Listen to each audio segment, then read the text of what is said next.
Hello friends, मैं अनूप सरकार आप सभी का स्वागत करता हूं। तो जैसा कि हम लोग उपस्थित है अभी करंट अफेयर्स के सेशन में। करंट अफेयर्स में हम लोग देखेंगे बहुत सारा जो फैक्ट है, बहुत सारा टॉपिक भी है जिसको हम लोग करेंगे। अभी जो चर्चित जो नियुक्तियां हैं, जो व्यक्ति हैं, उसको हम लोग करें। बाकी बहुत सारा चीज़ें हैं हम लोग यहाँ पे देखेंगे। तो चलिए हम लोग प्रारंभ करते हैं, प्रश्नों की तरफ चलते हैं। प्रश्न हो जाता है अक्टूबर 2023 में। अक्टूबर 2023 में भारत के पूर्व मुख्य निर्वाचन आयुक्त डॉक्टर एमएस गिल का निधन हो गया और भारत के मुख्य निर्वाचन आयुक्तों में उनका क्रम कौन सा था, यही पूछा जा रहा है। डॉक्टर एमएस गिल, हाल ही में इनका निधन हो गया अक्टूबर 2023 में, है ना। पूछा जा रहा है कि क्रम में बताइए कि कौन सा क्रम था इनका, 5, 6, 10वां, 11वां, कौन सा हो जाएगा। तो चलिए आंसर हम लोग देखते हैं। इसका आंसर हो जाएगा डी। क्रम में ये 11वें क्रम में थे। मुख्य निर्वाचन आयुक्त डॉक्टर एमएस गिल का निधन हुआ। निधन तिथि है 15 अक्टूबर 2023 को हो गया इनका निधन। और ये मुख्य निर्वाचन आयुक्त के रूप में थे। 11वां मुख्य निर्वाचन आयुक्त थे। दिसंबर 1996 से लेकर के 2001 तक ये मुख्य निर्वाचन आयुक्त थे। डॉक्टर एमएस गिल भारतीय प्रशासनिक सेवा के पूर्व अधिकारी थे और वे 2004 में कांग्रेस में शामिल हुए और 2004 से 2016 तक राज्यसभा में पंजाब का प्रतिनिधित्व किया। पंजाब का प्रतिनिधित्व इन्होंने किया। इन्होंने मनमोहन सिंह के सरकार में खेल और युवा मामलों के मंत्री के साथ साथ सांख्यिकी और कार्यक्रम कार्यान्वयन मंत्री के रूप में भी इन्होंने कार्य किया। चलिए अगला प्रश्न हम लोग देखते हैं। यहाँ पे 22 नंबर प्रश्न देखिए। 22 नंबर प्रश्न है, अक्टूबर 2023 में राष्ट्रीय नाट्य विद्यालय एनएसडी का निदेशक किसे नियुक्त किया गया है। एनएसडी का निदेशक किसे नियुक्त किया गया है, तो ये हो जाएंगे चितरंजन त्रिपाठी। चितरंजन त्रिपाठी को एनएसडी का निदेशक नियुक्त किया गया। और राष्ट्रीय नाट्य विद्यालय एनएसडी के नए निदेशक कौन बने हैं, है ना। तो ये नए निदेशक कौन हो जाते हैं, चितरंजन त्रिपाठी। नियुक्ति तिथि इनकी हुई है 6 अक्टूबर 2023 को इनकी नियुक्ति हुई, जिनका नाम है चितरंजन त्रिपाठी। और इन्होंने स्थान लिया रमेश चंद्र गौड़ का इन्होंने स्थान लिया। अन्य महत्वपूर्ण तथ्य में भी हम लोग देखें, चितरंजन त्रिपाठी ने धौल एक्सप्रेस, मुख्यमंत्री जैसे ओडिया फिल्मों का निर्देशन किया है। इन्होंने कई ओडिया फिल्मों, हिंदी फिल्मों, धारावाहिक और वेब सीरीज में भी इन्होंने अभिनय किया, है ना। अगला प्रश्न देखते हैं। अक्टूबर 2023 में संयुक्त राष्ट्र और अन्य अंतर्राष्ट्रीय संगठनों में भारत का नया राजदूत अस्थायी प्रतिनिधि किसे नियुक्त किया गया है। अस्थायी प्रतिनिधि किसे नियुक्त किया गया, अरिंदम बागची को नियुक्त किया जाता है। अरिंदम बागची को नियुक्त किया गया। आंसर इसका ए हो जाएगा। अरिंदम बागची नाम है इनका, है ना। इनकी नियुक्ति तिथि 16 अक्टूबर 2023 को हुई थी। अरिंदम बागची की नियुक्ति 16 अक्टूबर 2023 को हुआ और इन्होंने स्थान लिया इंद्रमणि पांडे का। इन्होंने इंद्रमणि पांडे के जगह खुद को स्थापित किया है ना। और अरिंदम बागची वर्तमान में विदेश मंत्रालय में अतिरिक्त सचिव हैं, अतिरिक्त सचिव हो जाते हैं। चलिए अगला प्रश्न देखते हैं। अगला प्रश्न है, अक्टूबर 2023 में बिम्स्टेक का महासचिव किसे नियुक्त किया गया। बिम्स्टेक का महासचिव इंद्रमणि पांडे को नियुक्त किया जाता है, बिम्स्टेक के महासचिव। और इनकी नियुक्ति तिथि है 20 अक्टूबर 2023 को इंद्रमणि पांडे का। अन्य महत्वपूर्ण तथ्य में देखते हैं, इंद्रमणि पांडे भारतीय विदेश सेवा 1990 बैच के अधिकारी है। वर्तमान में जिनेवा में संयुक्त राष्ट्र और अन्य राष्ट्रीय संगठनों में भारत के अस्थायी प्रतिनिधि के रूप में इन्होंने कार्य किया। और इंद्रमणि पांडे बिम्स्टेक के महासचिव बनने वाले प्रथम भारतीय हैं। बिम्स्टेक के महासचिव बनने वाले पहला भारतीय हैं जिनका नाम है इंद्रमणि पांडे। बिम्स्टेक, कभी कभी बिम्स्टेक का हो सकता है फुल फॉर्म पूछे, ये हो जाएगा Bay of Bengal Initiative for Multi Sectoral Technical and Economic Cooperation. इसकी स्थापना है 6 जून 1997 को हुआ था, इसकी स्थापना बिम्स्टेक का। 6 जून 1997 को।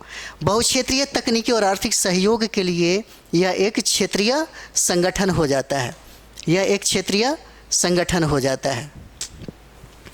इसमें सदस्य देशों की संख्या 7 हो जाएगा। बिम्स्टेक में कम से कम सदस्य देशों को याद रखिएगा, है ना। बांग्लादेश हो जाएगा, भारत है, श्रीलंका है, थाईलैंड है, म्यांमार हो जाएगा, भूटान हो जाएगा और नेपाल हो जाता है। 7 सदस्य देश है, बांग्लादेश, भारत, श्रीलंका, थाईलैंड, म्यांमार, भूटान और नेपाल हो जाएगा। चलिए आगे हम लोग देखते हैं यहाँ पे अक्टूबर 2023 में भारतीय निर्वाचन आयोग ने किसे अपना राष्ट्रीय आइकन नियुक्त किया है? किसे अपना राष्ट्रीय आइकन नियुक्त किया है? तो ये हो जाएगा राजकुमार राव को नियुक्त किया गया। इसका आंसर क्या है? डी हो जाएगा। राजकुमार राव को अपना राष्ट्रीय आइकन नियुक्त किया गया और भारतीय निर्वाचन आयोग द्वारा राष्ट्रीय आइकन नियुक्त किया गया और इनकी नियुक्ति हुई 26 अक्टूबर 2023 को। 26 अक्टूबर 2023 को हुआ अभिनेता राजकुमार राव की। और राजकुमार राव अपनी फिल्म न्यूटन के लिए सर्वश्रेष्ठ अभिनेता का राष्ट्रीय पुरस्कार प्राप्त कर चुके हैं। किसके लिए? न्यूटन के लिए। और भारतीय निर्वाचन आयोग ने अगस्त 2023 में सचिन तेंदुलकर को अपना राष्ट्रीय आइकन नियुक्त किया था। सचिन तेंदुलकर को अपना राष्ट्रीय आइकन नियुक्त किया था। चलिए आगे हम लोग बढ़ते हैं। अगला प्रश्न हो जाएगा 26 नंबर, देखते हैं हम लोग। अक्टूबर 2023 में ओडिशा का नया राज्यपाल किसे नियुक्त किया गया है? ओडिशा का राज्यपाल रघुवर दास को नियुक्त किया गया। रघुवर दास हो जाते हैं ओडिशा के नए राज्यपाल, जिनकी नियुक्ति तिथि है 18 अक्टूबर 2023 को। 18 अक्टूबर 2023 को नियुक्ति हुआ और ये राष्ट्रपति द्रौपदी मुर्मू के द्वारा, है ना। नवनियुक्त राज्यपाल है वहाँ पर रघुवर दास हो जाते हैं और इन्होंने प्रोफेसर गणेशी लाल के स्थान पर इनको राज्यपाल बनाया गया। रघुवर दास वर्ष 2014 से 19 तक झारखंड के मुख्यमंत्री रह चुके हैं और इसी दिन इंद्रसेना रेड्डी नल्लू को सत्यदेव नारायण आर्य की जगह त्रिपुरा का नया राज्यपाल नियुक्त किया गया। इनको त्रिपुरा का नया राज्यपाल नियुक्त किया गया। नेक्स्ट यहाँ पे देखते हैं हम लोग। अक्टूबर 2023 में भारत महिला राष्ट्रीय क्रिकेट टीम का मुख्य कोच किसे नियुक्त किया गया? अक्टूबर 2023 में कौन सा भारत महिला राष्ट्रीय क्रिकेट टीम का मुख्य कोच किसे नियुक्त किया गया? तो ये हो जाएंगे अमोल मजुमदार को। अमोल मजुमदार को नियुक्त किया जाता है और इनकी नियुक्ति होती है 25 अक्टूबर 2023 को। और नियुक्तिकर्ता कौन है? BCCI हो जाएगा। अमोल मजुमदार को नियुक्त किया जाता है। महिला यानी कि भारत महिला राष्ट्रीय क्रिकेट की पहली मुख्य कोच बनाई जाती हैं ये। अन्य महत्वपूर्ण तथ्यों में देखेंगे, अमोल मजुमदार ने 171 प्रथम श्रेणी मैचों में 30 शतकों सहित 11,000 से अधिक रन बनाए। उन्होंने 100 से अधिक लिस्ट ए क्रिकेट मैच और 14 T20 मैचों में भी इन्होंने भाग लिया। अगला प्रश्न है, सितंबर 2023 में भारतीय मूल के थर्मन सनमुगरत्नम किस देश के राष्ट्रपति निर्वाचित हुए हैं? थर्मन सनमुगरत्नम पूछा जा रहा है किस देश के राष्ट्रपति निर्वाचित हुए हैं? किस देश के राष्ट्रपति निर्वाचित हुए हैं? तो चलिए यहाँ पे हम लोग देखते हैं किस देश के राष्ट्रपति निर्वाचित हुए हैं, है ना। चलिए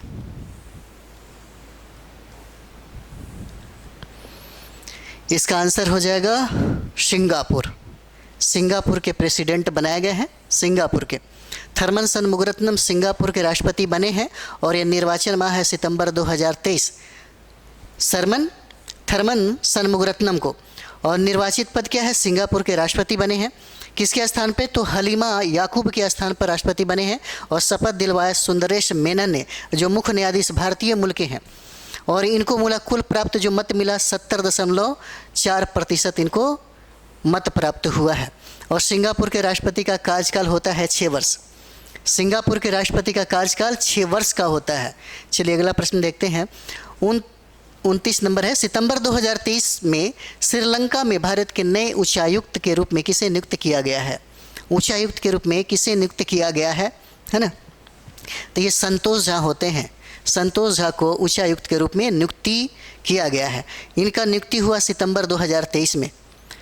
सितंबर 2023 में इनको नियुक्त किया गया और नियुक्तिकर्ता कौन हो जाएगा? भारत सरकार। और इन्होंने गोपाल बागले के स्थान पर इनको नियुक्त किया गया। संतोष झा भारतीय विदेश सेवा के 1993 बैच के अधिकारी हैं और इस नियुक्ति से पूर्व जुलाई 2020 से वह यूरोपीय संघ का बेल्जियम में भारत के राजदूत भी थे। बेल्जियम में भारत के ये राजदूत थे। चलिए आगे हम लोग देखते हैं। फटाफट एग्ज़ाम के पहले हम आपका रिवीजन पूरी करंट अफेयर्स का हम करा देंगे, है ना। जितना भी फैक्ट्स है 15 महीनों का करंट अफेयर्स आपको मिलेगा, बहुत ज़्यादा नहीं है। ज़्यादा से ज़्यादा 20-25 मिनट का वीडियो आपको मिलता रहेगा। और एग्ज़ाम के पहले हम आपको टोटल कंप्लीट कराएंगे 2023 से लेकर के 2024 अभी अक्टूबर तक का करंट अफेयर्स आपको मिलेगा। चलिए देखते हैं हम लोग। सितंबर 2023 में एम एस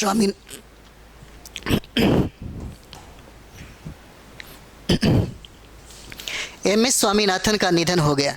बहुत इंपॉर्टेंट है, यहाँ से प्रश्न पक्का पूछा जाएगा आपसे। सितंबर 2023 में एम एस स्वामीनाथन का निधन हो गया। उन्हें किस रूप में जाना जाता है? किस रूप में जाना जाता है? भारत में हरित क्रांति के जनक माने जाते हैं। हरित क्रांति के जनक माने जाते हैं। इनका कुछ फैक्ट्स है जहाँ से प्रश्न पूछने की प्रबल संभावना है ना। जैसे इनका निधन तिथि कब है? तो 28 सितंबर को हुआ। निधन स्थल चेन्नई में होता है। 98 वर्ष की उम्र में इनकी मृत्यु हो जाती है। जन्म होता है 7 अगस्त 1925 को। 7 अगस्त 1925 को इनका जन्म होता है। उपलब्धियां से प्रश्न हो सकता है आपसे पूछा जाए। इन्हें भारत में हरित क्रांति का जनक माना जाता है। महान कृषि वैज्ञानिक हैं। 1961 से लेकर के 72 के दौरान भारतीय कृषि अनुसंधान संस्थान के महानिदेशक के साथ साथ भारत सरकार के सचिव भी रहे हैं। ये भारत सरकार के सचिव भी रहे। कब से कब तक? 1961 से लेकर के 1972 के दौरान की बात है। भारतीय कृषि अनुसंधान संस्थान के महानिदेशक के तौर पे ये भी पूछा जा सकता है। सबसे इंपॉर्टेंट ये हो जाएगा, हरित क्रांति के जनक किसको कहा जाता है? स्वामीनाथन को कहा जाता है। हरित क्रांति के जनक कहा जाता है। चलिए आगे बढ़ते हैं हम लोग। इन्हें डॉक्टरेट की 84 मानद उपाधियां प्राप्त होती है। इन्हें 1971 में रेमन मैग्सेसे अवार्ड मिलता है। 1971 में रेमन मैग्सेसे अवार्ड और 1987 में पहला विश्व खाद्य पुरस्कार प्रदान किया गया इन्हें। भारत सरकार ने 1967 में पद्मश्री से सम्मानित किया। 1967 में पद्मश्री से सम्मानित किया। 1972 में पद्म भूषण दिया और 1989 में पद्म विभूषण से सम्मानित किया है। 1989 में पद्म विभूषण से सम्मानित किया है। चलिए नेक्स्ट हम लोग देखते हैं। यहाँ पे अगला सवाल हो जाएगा आपका, है ना। चलिए नेक्स्ट हम लोग मिलते हैं अगले वीडियो में।